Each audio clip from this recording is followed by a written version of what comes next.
tout peut prendre un tournant auquel on ne s'attend pas. À qui survivra le dernier, un petit peu.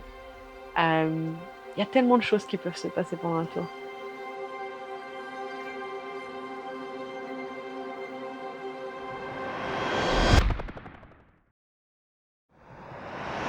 Action! 159 km entre Remiremont et Morteau. J'ai attaqué, j'ai pris du champ, je suis restée à l'avant, le peloton est pas revenu sur moi. Et là je me dis, waouh, je crois que je viens de faire un truc de ouf. Quand j'ai franchi la ligne d'arrivée, j'étais un petit peu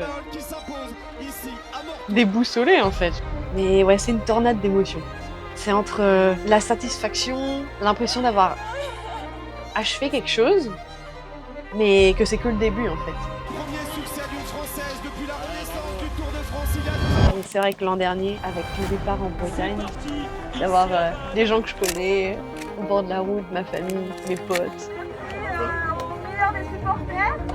On a vu qu'il y a ce lien qui s'est créé entre le public et le peloton des dames. Chaque année, ça s'est amplifié. En général, dans les grandes ascensions sur le Tour, l'ambiance est folle.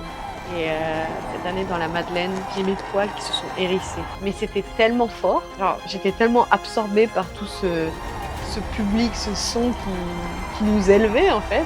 Ça m'a donné un coup de boost. Il y a eu une attaque, je sais pas, je me suis sentie avec des nouvelles ailes. Tu retrouves une source d'énergie, t'as l'impression que c'est les gens au bord de la route qui te la donnent en fait. La quête ultime, c'est le maillot jaune. Et je pense qu'il y aura de nouvelles opportunités pour le prendre, ce jaune. À la veille de la dernière étape, l'objectif il était clair. C'était de tout faire pour essayer de monter sur le podium. On voulait tout bien faire. Ma coéquipière Noémie qui a voulu me faire un super lead-out. Malheureusement, ça a foiré. Ça a foiré. Je compare souvent le Tour à Hunger Games. Mais avant tout, je pense que ça va être quelque chose de grandiose encore. Ça va être très dur. Vaut mieux l'aimer que ne pas l'aimer. Le Tour cette année, il est fait pour les coureurs vraiment polyvalents. Et je pense que j'en fais partie. Mon but cette année, ce sera de monter sur le podium, à charge de revanche.